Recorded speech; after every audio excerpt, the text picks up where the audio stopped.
Sur la route éternelle du temps, sorti du chaos originel, l'homme a toujours marqué son chemin par des pierres. La terre, écoutant ses prières, lui donna un présent au-delà de ses espérances.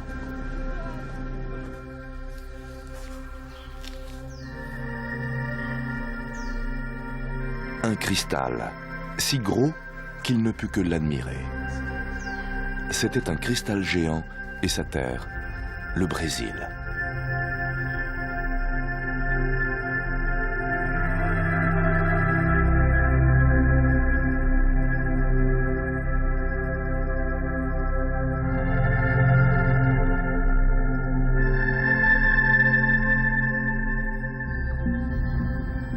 Munsteiner est lapidaire. Il est d'origine allemande. Certains de ses contemporains le surnomment le Picasso des pierres précieuses. Dans l'univers des tailleurs de pierre, Munsteiner est un rebelle qui développe un nouveau style pour tailler les gemmes, proche de la sculpture.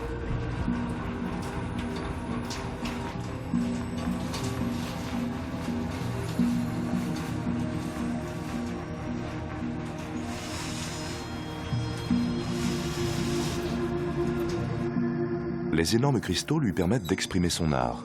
Il les sculpte en respectant les caprices de la nature.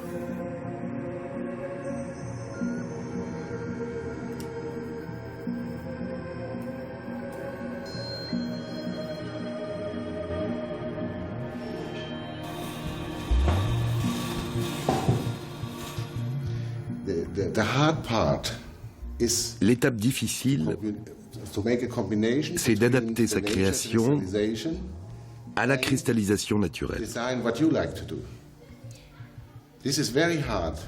Ceci est très difficile parce que la cristallisation naturelle est si belle.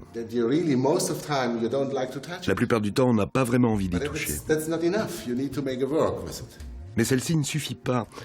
Il faut la travailler et donc connaître les cristaux. Si vous taillez dedans comme ça et que vous ne connaissez pas l'angle correct, il n'y aura pas de réflexion.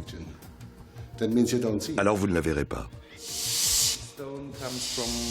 Cette pierre vient du Minas Gerais, au Brésil. J'ai trouvé ce morceau à Governador Valadares. Le Brésil est un véritable pays-continent, où les races et les cultures se mélangent depuis le XVIIe siècle.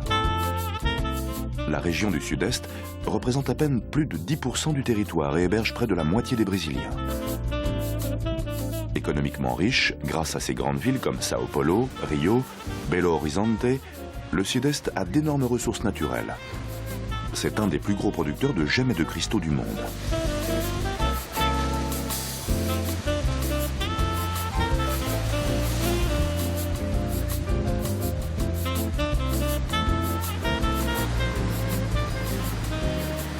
À Rio de Janeiro, Jules Sauer a monté un empire en achetant et revendant des mines et des cristaux. Il a commencé très jeune. Il a su conserver cette passion tout au long de sa vie. Et vous avez, ça donne un pouvoir de concentration sensationnel parce qu'elle n'a jamais accepté la température externe, puisqu'elle est un cristal vivante. Alors, elle a à peu près 12 degrés, tandis que nous avons 36 degrés. Alors, si vous allez mettre votre tête sur le cristal, ça vous donne plus surtout, ça vous donne de concentration d'esprit. Ça n'est pas de blague, parce qu'il y a des dizaines de livres qui vous montrent ça. Non. Non. Vous devez garder le cristal. Car mon ami vient.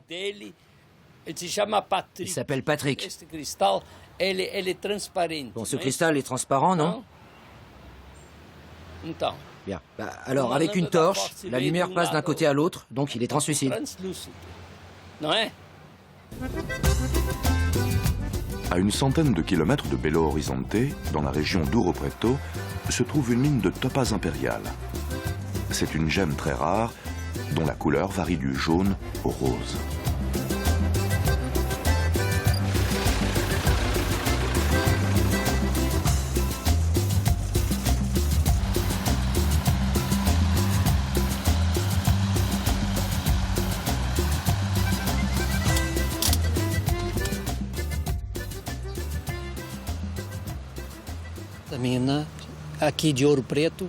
Cette mine, celle de la région de Ouro Preto, s'appelle la mine de Capon. C'est une mine qui est exploitée depuis l'époque impériale.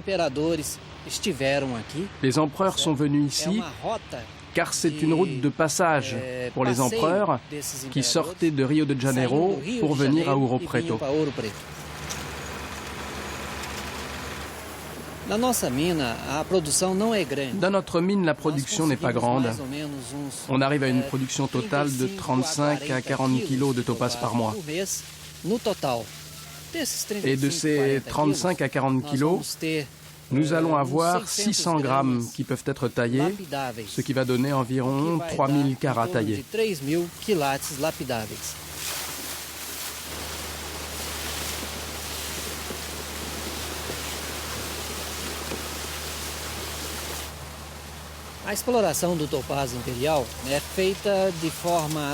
L'exploitation de la topaze impériale doit obéir à certains paramètres de sécurité et de rentabilité. Grâce à une machine, nous enlevons directement la topaze du sol qui se trouve en fait contenue dans l'argile. Cette machine, faite pour récupérer la topaze, met la terre dans un tamis qui, après lavage, va garder piégée la partie minéralisée du sol.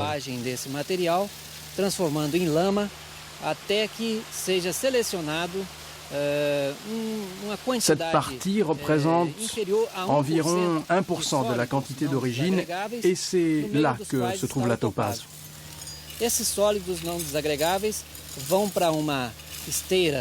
Ces graviers sont mis sur un tapis roulant où les personnes sortent les topazes et les mettent dans un système de coffre pour qu'elles puissent être amenées au bureau central.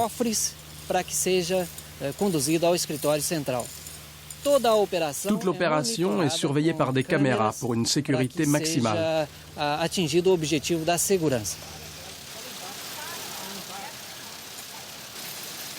Cette mine mécanisée est la propriété de 2 associés.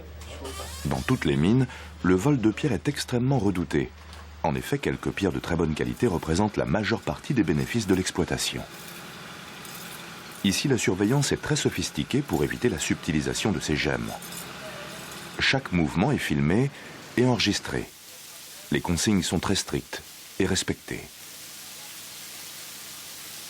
À Capoa, il arrive que l'on sorte des cristaux géants de topaze, comme celui qui mesurait 30 cm de long, large comme une canette de bière, surnommé le monstre. La plus célèbre topaze trouvée dans la région d'Ouro Preto se nomme la Brazenga. Elle pèse 1680 carats et elle est sertie sur la couronne du Portugal. On a longtemps cru qu'il s'agissait d'un diamant. La topaze est très utilisée en joaillerie. C'est une pierre dure, 8 dans l'échelle de Mohs, où le diamant est à 10. Elle est composée d'aluminium, de fluor, de silice et d'oxygène. Elle est très souvent imitée par d'autres gemmes qui lui ressemblent sans avoir son éclat, comme par exemple la citrine. Certains n'hésitent pas à chauffer la topaze à 450 degrés pour embellir sa couleur. Ce procédé doit être signalé lors de la vente et cela fait baisser considérablement son prix.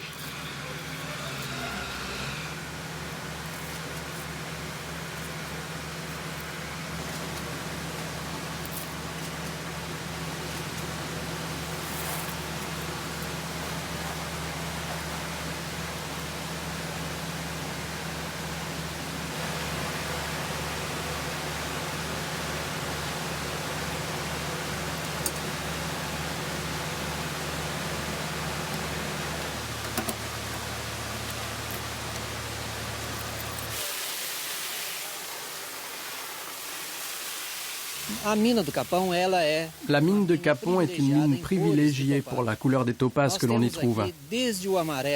Nous avons ici une palette de couleurs qui s'étend du jaune, jaune pâle, jusqu'au lilas intense, presque rouge. C'est vraiment une gamme de couleurs très étendue. La topaze s'est formée dans les profondeurs de la Terre, à une température d'environ 300 degrés sous des pressions avoisinant 2500 bars. À Capao, on pense, d'après les relevés géologiques, qu'il y a encore des réserves de gemmes pour 50 ans d'exploitation. De l'or à Ouro Preto, qui est devenu une ville musée de l'art baroque brésilien, il ne reste plus que le souvenir. Dans certains quartiers, on a l'impression que le temps s'est arrêté. Dans la deuxième moitié du XVIIIe siècle, il y régnait une vie intellectuelle et artistique florissante. C'est ici qu'éclata en 1789 le mouvement indépendantiste mené par Tiradentes, connu sous le nom de Inconfidencia Mineira. Cette rébellion naquit en réaction au prélèvement d'impôts de la couronne portugaise qui pesait de plus en plus sur les mineurs. C'est sur la place, qui porte aujourd'hui son nom, que fut pendu et écartelé en 1792 Tiradentes, symbole de l'indépendance du Brésil.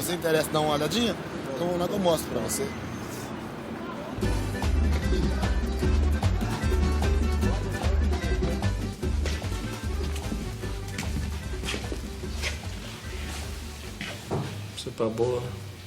On va trouver mieux un gouverneur. Tu penses? Un gouverneur plus gros? Ah, beaucoup plus gros. Et meilleure qualité. Et quel poids il faut un gouverneur? 300 kilos. Mais il y a plus, non? Oui, beaucoup plus.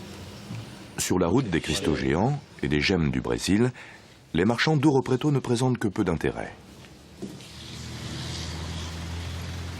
C'est à Teófilo Otoni qu'arrive une grande partie des pierres intéressantes de cette région. Cette ville est une plaque tournante du commerce des gemmes du Minas Gerais.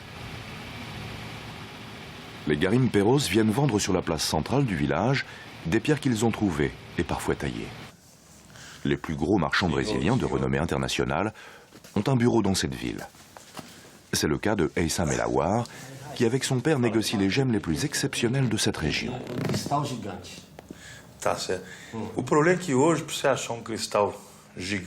Le problème qu'il y a aujourd'hui, vous comprenez, c'est que les cristaux géants sont rares. C'est pas tous les jours qu'on en trouve. Parce que normalement, on trouve des beaux cristaux, mais plus petits. Maintenant, on peut essayer de trouver quelqu'un qui a une production ou qui est en train de travailler dans une mine dans la région d'Araçaí. Et là, je pense téléphoner à quelqu'un pour voir s'il y a une possibilité que vous puissiez voir ce cristal.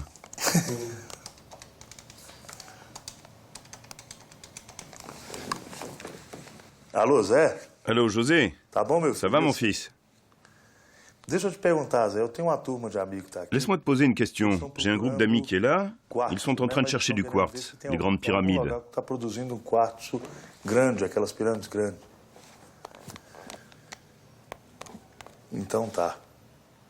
Alors je vais essayer de joindre Almico. Ok, merci. Bon, le problème c'est que c'est pas facile de trouver quelqu'un qui en possède. Mais si vous voulez, je téléphone à nouveau et on tente tout de suite. Maintenant, en trouver, là est tout le problème. Alors c'est bon? Ok, Joe. Merci. Il y a un gars là-bas, à Araçaí, qui est dans une ligne qui peut produire à n'importe quel moment. Alors si vous voulez essayer d'y aller, il n'y a aucun problème. Il t'attend à Araçaí, qui se trouve à 280 km d'ici. C'est bon. En parlant de ces grands cristaux dans la région, on produit d'autres types de minéraux. C'est pas seulement du quartz. J'ai ici autre chose que je peux vous montrer. C'est ceci. C'est une aigue marine, exactement.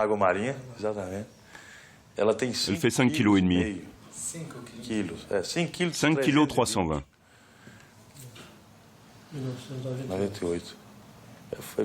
Ça a été fantastique. Fantastique. J'ai une autre pierre. 12 000 carats, on peut tailler dedans. Elle provient de la région où vous voulez aller, Araçaí. Ce sont des choses qu'ils produisent ici. Cette pierre doit coûter aujourd'hui environ 600 à 700 $ par carat. Et elle a environ 200 carats. Elle est sortie ici, près du parc du Paradis. C'est une région un peu plus au nord. Et ici, ce sont d'autres pierres taillées de la même région du parc du Paradis, sauf que c'est un gisement qui a produit 3 couleurs différentes. Bleu, jaune et bicolore. Araçaí est une petite ville à 230 km de Teófilo Otoni. des prospecteurs de fortune nommés garimperos sont en train de sortir un cristal géant de quartz d'environ 2 tonnes.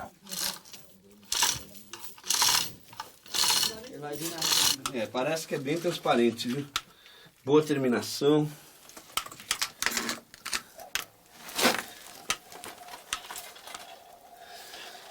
Isso aqui vai ficar bonito depois que limpar.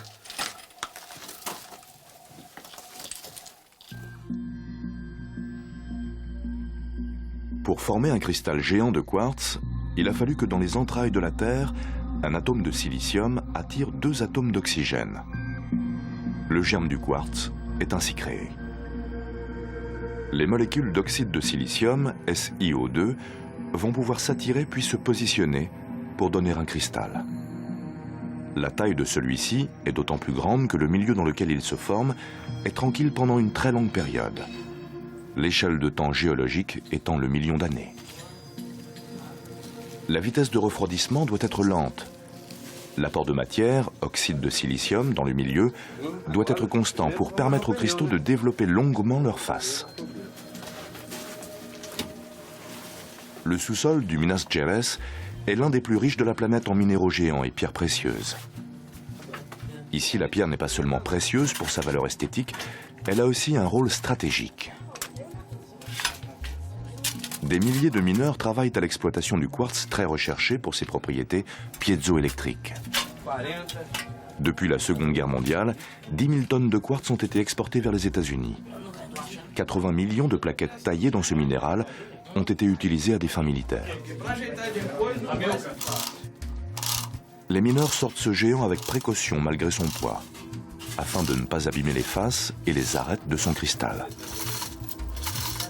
Il est difficile de trouver les cristaux intacts. Ils sont souvent naturellement fragmentés, fissurés et souillés par les oxydes de fer de couleur brune.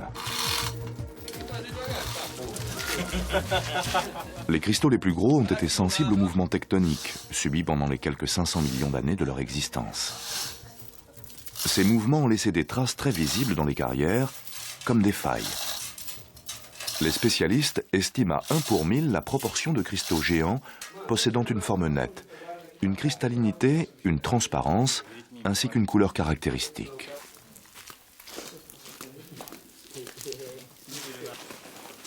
L'appât du gain a incité les propriétaires des mines à détruire systématiquement ces énormes cristaux pour l'industrie piézoélectrique, ou tout simplement pour fabriquer des cendriers.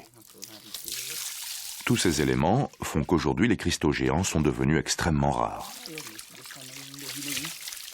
En 1959, un grand collectionneur brésilien, M. Delef, n'a pas réussi à acquérir un monocristal parfait de 7 tonnes. L'exploitant a préféré le briser complètement pour rechercher un cœur transparent, seule partie ayant une valeur industrielle. Malheureusement, le cristal a été dépecé pour rien. Aucun des fragments n'était utilisable pour l'industrie. Le collectionneur et le mineur ont vu s'évanouir leurs rêves.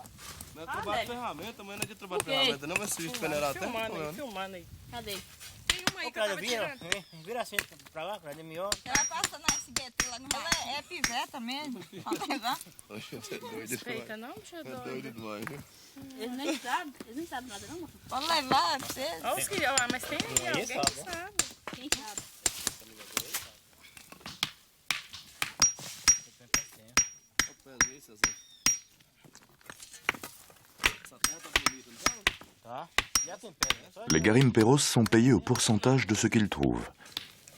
Les femmes, aussi, sont obligées de participer aux travaux de la mine pour améliorer le quotidien.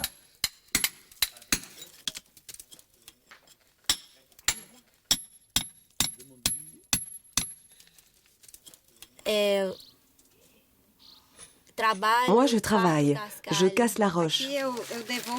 Là, je donne au patron et j'attends 15 jours. J'y vais et on fait le partage et il garde la moitié et me paie l'autre.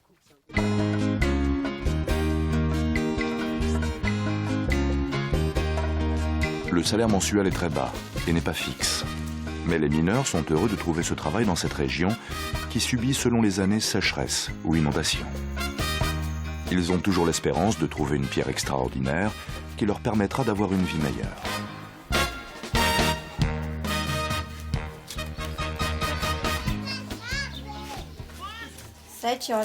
Je commence le travail à 7 heures.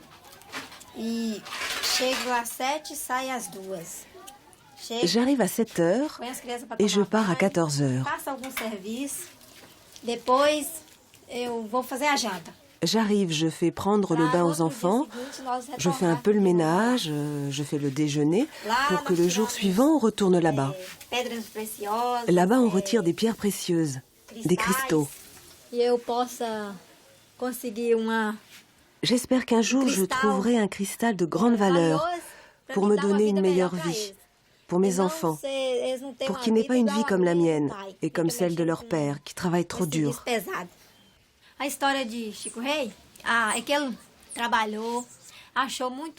L'histoire de Chico Rey, c'est celui qui a travaillé, qui a trouvé beaucoup d'or, et avec cet or, il est devenu riche. Il avait pas mal d'argent, il a réussi à racheter la liberté de beaucoup d'esclaves, et aujourd'hui, il est considéré comme un prince. Ici, tout le monde le glorifie. Alors ici, nous sommes dans la mine de Chico Rey. Car Chico Rey était un roi en Afrique. Et il est venu d'Afrique au Brésil comme esclave pour travailler dans cette mine. Et cette mine a été totalement creusée au burin et à la massette. Et d'ici sortaient des tonnes d'or, de l'or et des diamants pour envoyer vers le Portugal. Alors Chico Rey, comme il travaillait pour 2 Portugais, après plusieurs années de travail, il a obtenu la carte de l'euphorie. Sa liberté et celle de 44 esclaves. Il est devenu propriétaire de cette mine. Alors à côté de ces murs, il y a des trous qu'on appelle buchos. Et ici, quand les esclaves travaillaient, tout l'or et la poussière qu'ils trouvaient, ils les gardaient dans ces trous pour les envoyer vers l'église Santa Figena, qui est l'église des Noirs. Ils prenaient un bain d'huile de baleine qui leur permettait d'emmener toute la poussière d'or et ils sortaient en dansant le Cungado, qui est une danse réservée aux Noirs, pour que les Portugais ne se doutent de rien. Arrivés à l'église, ils se lavaient et tout l'or de leur corps tombait. Et c'est avec tout cet or qu'ils ont réussi à construire cette église.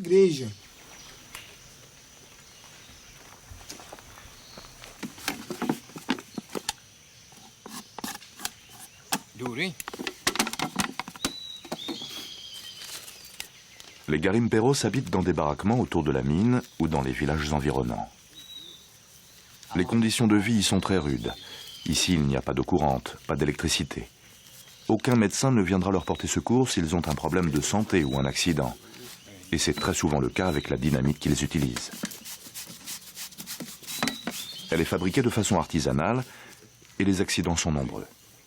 Les boyaux de la mine ne sont pas étayés et l'organisation reste précaire.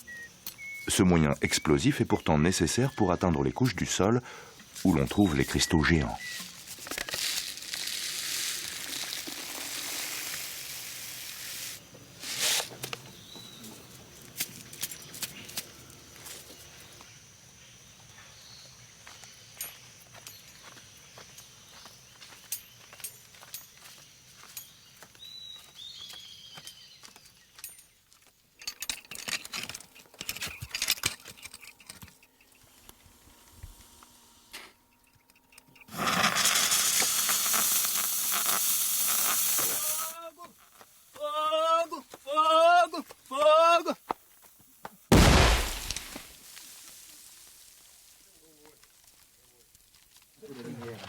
Le berceau des cristaux géants est une pegmatite. C'est une roche silicatée, c'est-à-dire riche en silice, combinée avec divers oxydes métalliques. Les minéraux s'y développent en gros cristaux. 1% des pegmatites renferment des cryptes dont les parois sont tapissées de cristaux. De plus, il est nécessaire que les éléments de formation soient présents longtemps pour les laisser croître. Toutes ces conditions sont complètement aléatoires et rendent les cristaux géants extrêmement rares. Au Brésil, l'érosion a fait disparaître d'énormes épaisseurs de roches, à l'origine très dures. La couche superficielle s'est donc concentrée en minéraux plus résistants, comme le quartz, que recherchent plus particulièrement les mineurs.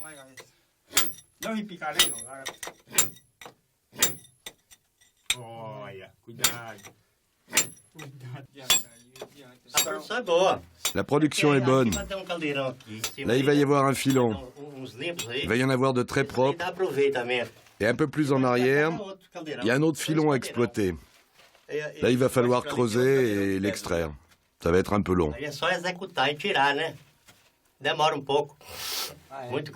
Beaucoup de cristaux. Ouais. Ah ouais, il y a du cristal, beaucoup de cristaux. Des belles choses. C'est très rare. Celui qui est recouvert, il doit en avoir des bons. Il doit y en avoir au-dessus et en dessous. De temps en temps, il y a des accidents de mineurs, c'est normal. Faut faire attention. C'est une chose avec laquelle on ne peut pas jouer, ça. Maintenant, on peut l'enlever. Faut donner un coup, faut dynamiter. Faut dégager le filon. Ok, Manuel, on va commencer. Le travail ici est très dangereux. Comme moi, il y a un mois, j'ai eu un accident dans la mine. Alors, regarde ce qui m'est arrivé. L'échelle s'est cassée et j'ai basculé du haut et je suis tombé sur les côtes. J'ai failli mourir. Ils m'ont pris et m'ont envoyé à Théophile au Tony. Et grâce à Dieu, je suis sauvé. Je suis heureux. Alors mes amis, ici, c'est très dangereux à cause des serpents. Beaucoup de serpents. Très dangereux. Mais grâce à Dieu, on tue même des serpents à l'intérieur des maisons. Une fois, j'en ai tué 5 des corails. Mais grâce à Dieu, on mène une vie douce. Et tout va pour le mieux.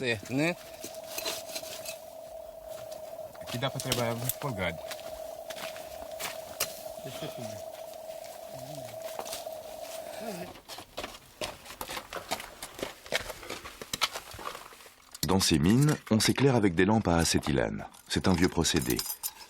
L'eau qui tombe sur du carbure de calcium provoque une réaction chimique qui libère du gaz acétylène, inflammable. C'est une bonne source de lumière et très économique qui convient parfaitement à ce type d'exploitation.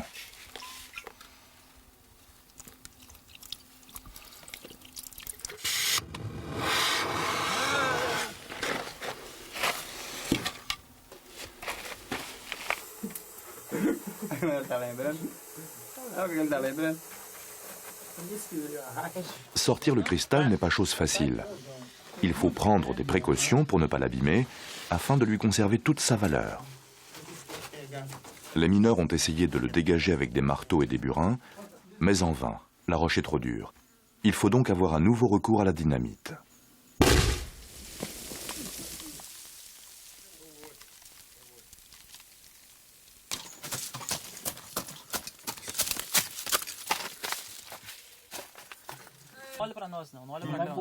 Zé Estrada, le propriétaire des lieux, entre dans la mine pour se rendre compte par lui-même de l'état de la nouvelle découverte.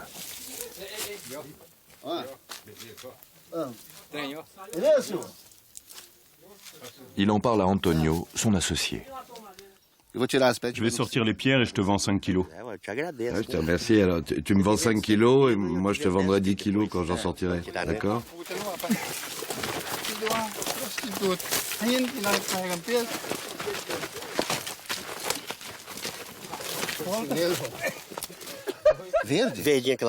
Tu en as des clairs? Mais non, j'en ai pas des clairs, non. Ah oui, mais il faut qu'elle soit bien claire pour la travailler. Mais ça, c'est un autre type, on peut la travailler. Oui, non, je comprends, mais je voulais bien clair. Passe là-bas et puis je t'en vends. Ouais.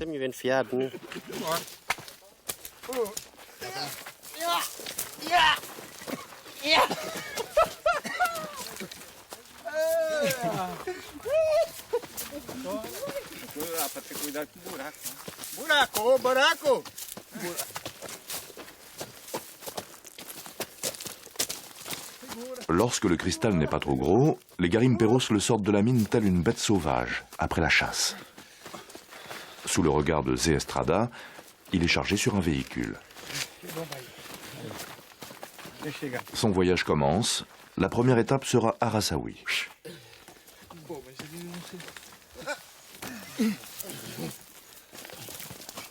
Mais devagar, vamos mais devagar. Riba, mano. Esse lado de cá, Esse lado de cá é mais bonito do cristal, viu? Vai embora. O cristal desse lado aqui é mais bonito. Entrou, Manel? Aí ficou beleza, viu?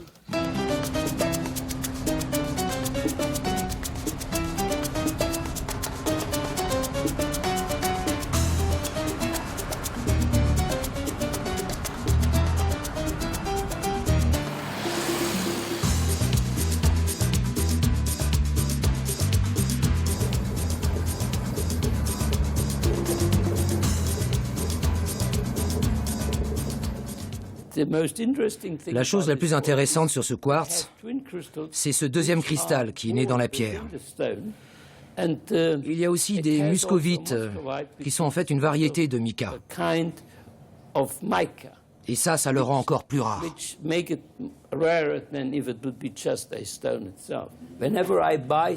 Lorsque j'achète des gemmes, je garde les plus belles pour moi. Ces pierres ne sont pas à vendre. Je pourrais les offrir un jour si j'en trouve d'autres. Mais malheureusement, la recherche des pierres précieuses est de plus en plus difficile, car les prix de la main-d'œuvre augmentent.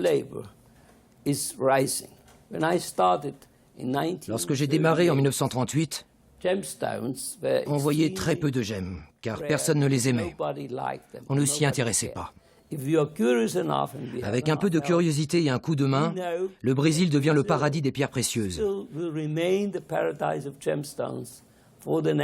Et ceci pour des centaines d'années encore.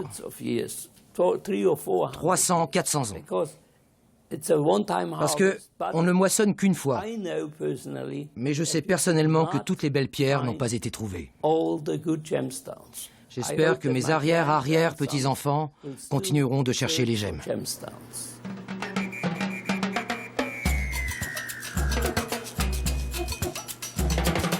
Jules Sauer ne vit que pour la pierre.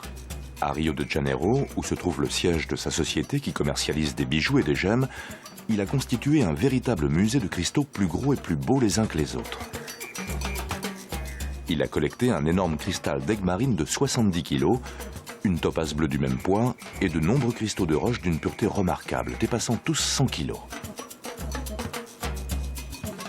Le Brésil est son territoire, et plus particulièrement le Minas Gerais, qui est une région de forte concentration en gemmes. Mais les autres régions de cet immense pays ne sont pas en reste. À 1600 km de Rio se trouve Porto Alegre, la capitale du Rio Grande do Sul.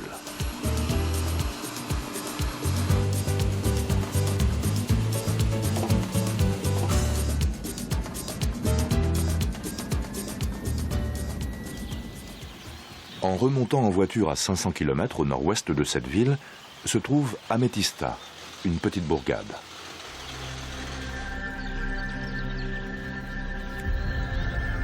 Autour de cette ville est produite la plus grosse quantité d'améthystes du monde, plus de 350 tonnes par mois.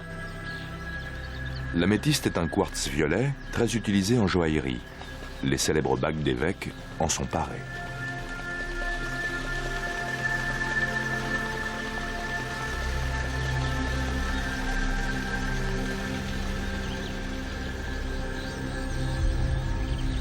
À l'époque où les grands dinosauriens arpentaient notre Terre, c'est-à-dire entre 150 et 110 millions d'années, des lacs de lave se sont répandus sur cette région. De grosses bulles gazeuses ont été piégées au moment de la consolidation de la roche. Des solutions chaudes, riches en silicate, y circulent. L'améthyste y cristallise lentement en épuisant peu à peu la solution emprisonnée dans les bulles. Ce phénomène donnera naissance à des géodes qui ressemblent à des œufs énormes emprisonnés dans du basalte noir. Lorsque les mineurs découvrent l'une de ces géodes, ils font un petit trou afin d'y passer une lampe spéciale pour observer la qualité des cristaux à l'intérieur. É bom, bem formadinho. Olha aí, ó.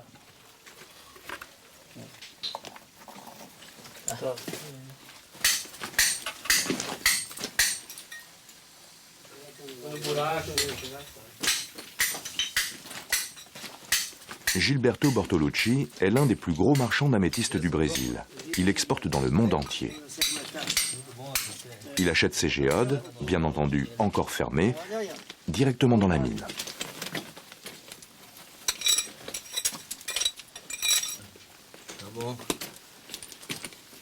C'est bon, c'est combien le prix?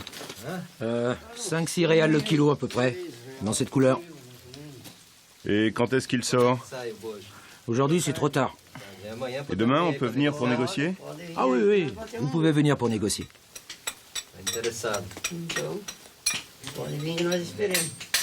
Vous avez sorti beaucoup de pierres, monsieur Romain? Il en sort peu. C'est pas vraiment des pierres, c'est des petits fragments. Mais la production est bonne, vous êtes satisfait ou pas? Il y a des jours avec et des jours sans, c'est comme ça. Dans la pierre, personne ne sait avant. Soudain, on peut avoir 5-6 pièces de très bonne qualité. Et après un nombre de pièces qui ne produit rien, vous savez.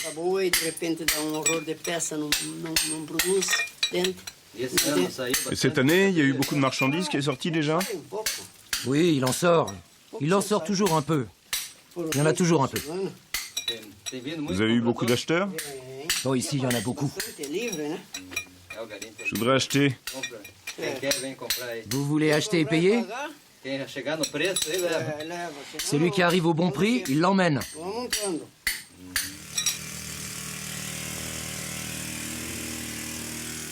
Roma, qui ne fume que des cigarettes entourées de véritables feuilles de maïs, paraît bien misérable. C'est pourtant l'un des plus riches propriétaires terriens de la région. Il ne possède pas moins de 10 mines qui produisent au total 8 à 10 tonnes d'améthyste par mois. Il ne sait pas très bien écrire, mais par contre il sait très bien compter et a la réputation d'être très dur en affaires. Ici, on est très loin des prospecteurs et des garimperos surendettés. Tous se partagent les bénéfices. 20% reviennent aux propriétaires du terrain, 40% à l'exploitant qui s'engage à fournir le matériel nécessaire, et les derniers 40% sont partagés entre les mineurs qui sont souvent associés entre membres d'une même famille. L'améthyste rapporterait dans cette région 40 millions de dollars par an.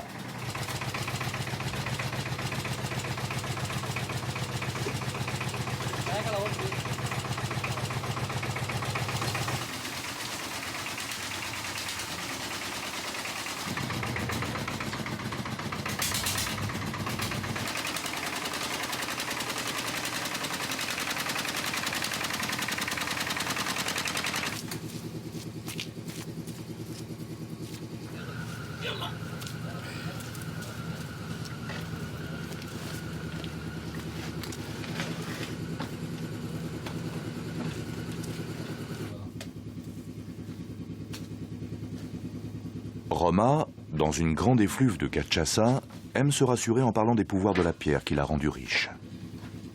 Boire du vin dans une coupe en améthyste ne rendrait pas ivre. Ce pouvoir lui vient de l'Antiquité. Que la nymphe Améthys était belle, sa beauté si frêle et si tendre, qui aurait dû la protéger, attira sur elle le regard de Bacchus. Le dieu, qui était ivre, une fois de plus, poursuivit la nymphe, au cœur chaste. Ce fut une fuite éperdue, épouvantée. Ne sachant que faire pour échapper à la honte, Améthys appela Diane à son secours. La déesse se laissa toucher. Et lorsque le dieu put saisir enfin entre ses bras l'objet de sa convoitise, le corps souple et harmonieux s'était mué en un joyau brillant. Dégrisé, honteux, triste et repentant, Bacchus essaya d'unir dans la pierre ses deux amours. Le pourpre du vin, qu'il aimait plus que tout, et le nom d'Améthys, la nymphe si jolie. Il fit plus encore, le remords dans l'âme. Il voulut préserver ses adorateurs des funestes conséquences de l'ivresse, en donnant à l'humble pierre le pouvoir de dissiper les vapeurs et les effets nocifs.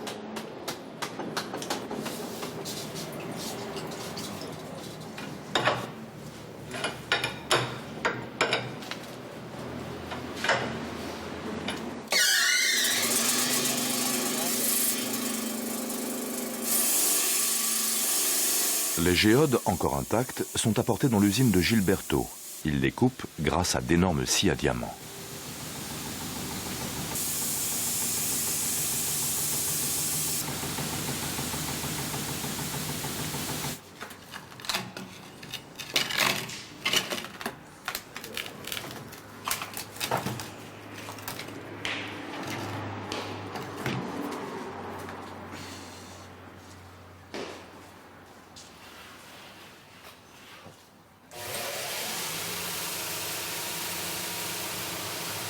Puis les parois de la géode sont polies.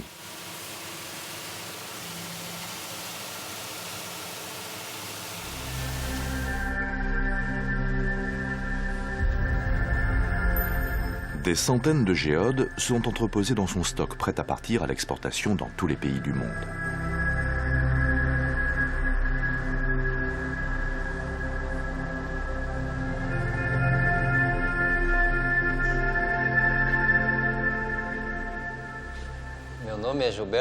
Mon nom est Gilberto Luis Bertolucci.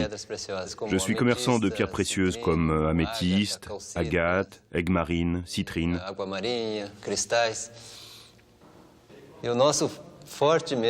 Notre point fort, c'est vraiment l'améthyste. Nous exportons environ 15 tonnes par mois de cette marchandise.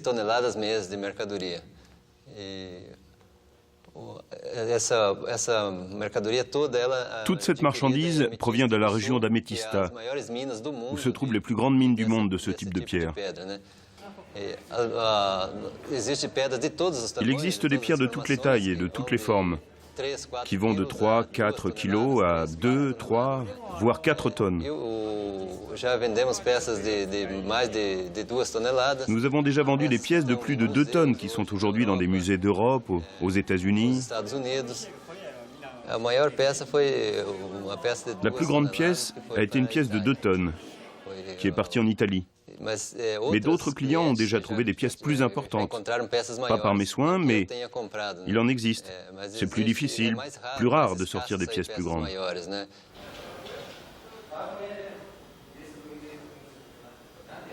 Le frère de Gilberto s'occupe du magasin de Rio. Il centralise les pierres venant de différentes régions du Brésil.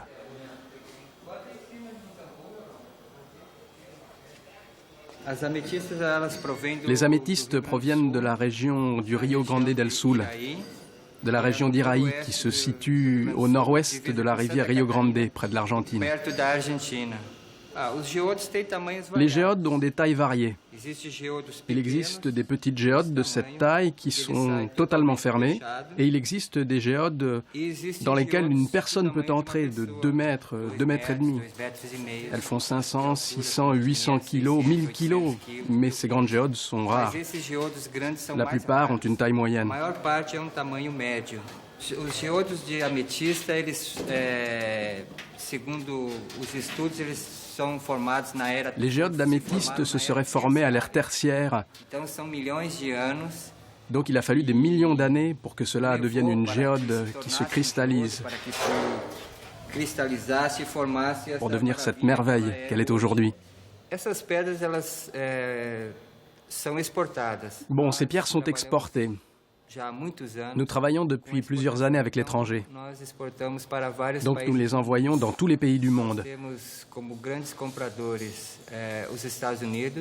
Nos grands acheteurs sont les États-Unis, les pays d'Europe comme l'Allemagne, la France, l'Espagne et d'autres. Nos pierres brésiliennes sont très utilisées dans l'ésotérisme. Elles sont beaucoup employées dans les médecines alternatives.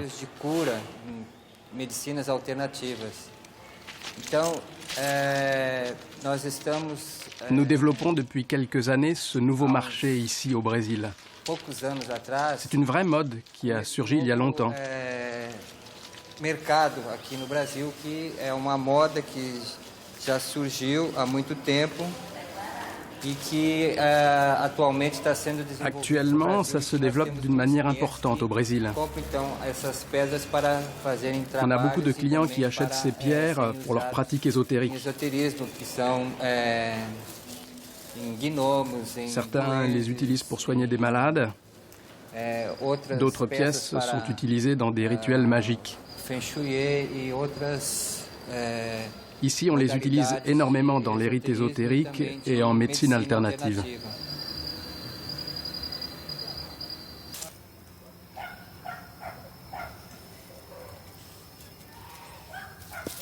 Au Brésil, l'utilisation des pierres dans l'ésotérisme est extrêmement fréquent.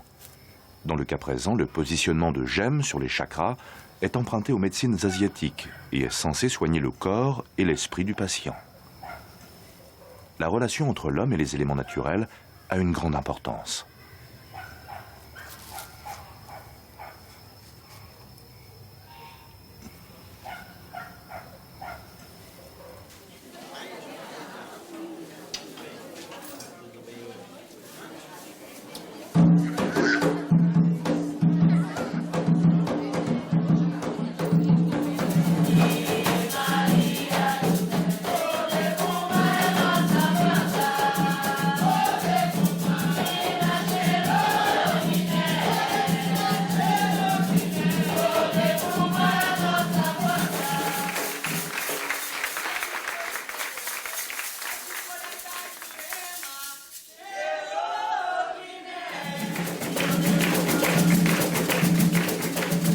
lambada, inspirée des croyances africaines, est une cérémonie rituelle qui est très proche des éléments de la nature.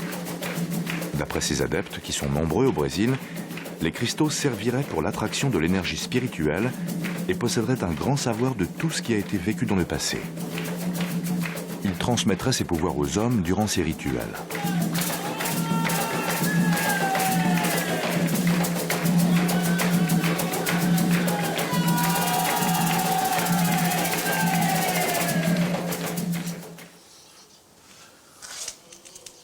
Dans les entrepôts de Vasconcelos, il y a beaucoup de minéraux. Mais ce n'est pas sa véritable spécialité. Depuis plusieurs générations, il récupère et exporte les plus beaux et les plus gros cristaux géants du Brésil.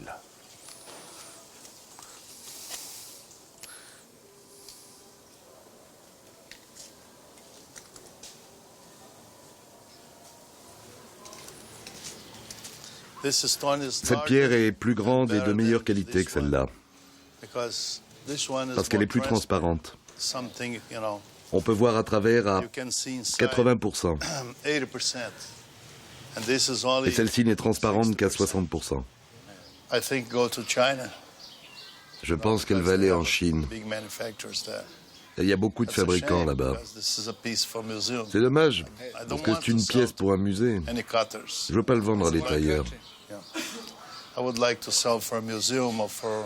J'aimerais la vendre à un musée ou à quelqu'un qui puisse la garder telle qu'elle est.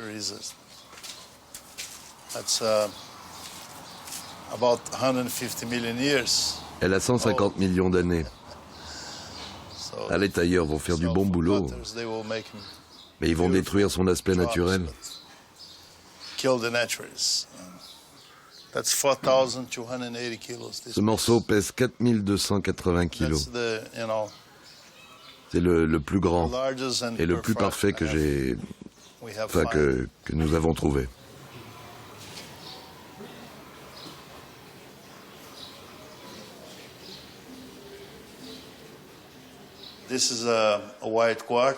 Ça, c'est du quartz blanc. Il pesait 1600 kilos quand on l'a trouvé. Mais après le dynamitage, ça a été très abîmé, alors nous avons eu la bonne idée d'en faire une sphère. Aujourd'hui, cette sphère fait 65 cm et elle pèse près de 400 kilos. Nous avons vendu quelques pièces à des musées français. Mon père les a vendues, donc c'est certain qu'il y en a dans ces musées.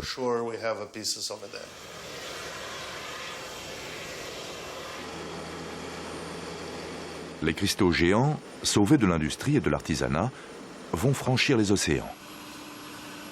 On les retrouve dans le monde entier, dans les collections privées ou les musées, où ils seront exposés au public, telle une œuvre d'art produite par la nature.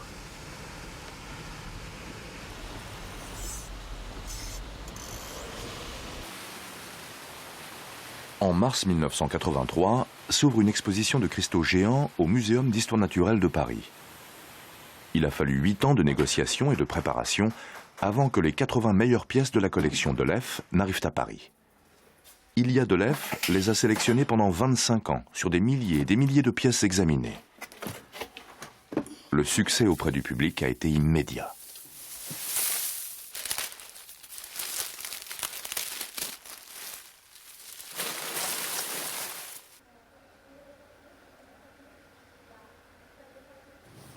C'est grâce à la ténacité du conservateur de cette galerie, le professeur Henri-Jean Choubnel, que l'on peut admirer aujourd'hui la plus belle collection de cristaux géants du monde.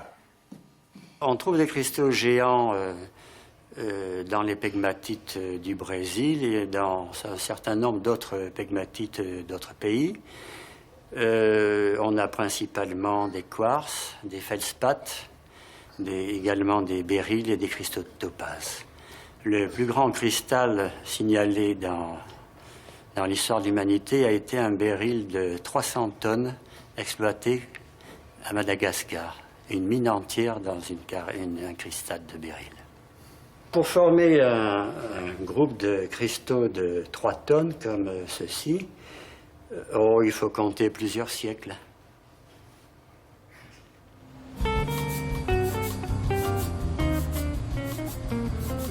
Le Brésil renferme encore de nombreux trésors.